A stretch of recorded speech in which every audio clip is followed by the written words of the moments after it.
পাউরুটি দিয়ে এত সুন্দর পুডিং কখনো ভেবেছেন? তাহলে তো রেসিপিটা দেখতেই হবে, তাই না? মা মাঝে মাঝে এত সুন্দর ইনোভেটিভ আইডিয়া কোথা থেকে যে পায়। এরকম ইনোভেটিভ রেসিপি দেখতে হলে আমাদের চ্যানেলটি অবশ্যই আগে সাবস্ক্রাইব করুন। তাহলে এবার পুরো রেসিপিটা দেখে নিন। প্রথমে মা এখানে 4-5টা পাউরুটি নিয়েছে। পাউরুটির চারপাশে লাল অংশটা কেটে উপর থেকে জাল দেওয়া দুধ দিয়ে ভালো করে পাউরুটিটা ম্যাশ করছে।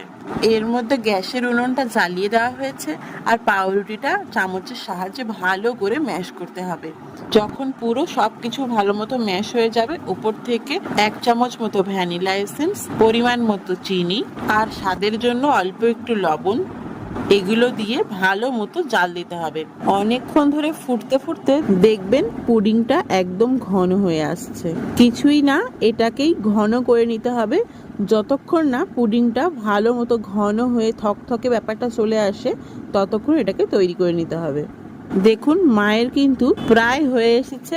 মা এবার যে পাত্রে পুডিংটা বসাবে সেই পাত্রে অল্প একটু ঘি দিয়ে চারিদিকটা ভালো করে লাগিয়ে নিচ্ছে। দেখুন পুডিং এর থকথকে ব্যাপারটা হয়ে এসেছে। মা এবার এটাকে নামিয়ে এই পাত্রের মধ্যে ঢেলে দিল। এবার এটাকে ভালো মতো জমতে দেওয়ার পালা, মানে ঠান্ডা করার পালা। ঢাকনা চাপা দিয়ে এটাকে ফ্রিজে রেখে দিতে হবে।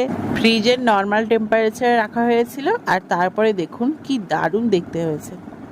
এই রকম ছোট্ট ছোট্ট অসাধারণ রেসিপি দেখতে হলে অবশ্যই আমাদের চ্যানেলটি সাবস্ক্রাইব করবেন, বেল আইকন অবশ্যই ক্লিক করবেন। অনেক রকমের পুডিংয়ের রেসিপি খেয়েছি, কিন্তু এই পুডিংয়ের স্বাদটাই আলাদা। যাই হোক, আজকের রেসিপি এই পর্যন্ত। সবাই সুস্থ থাকবেন, ভালো থাকবেন। দেখা হবে আরও একটা রেসিপি নিয়ে।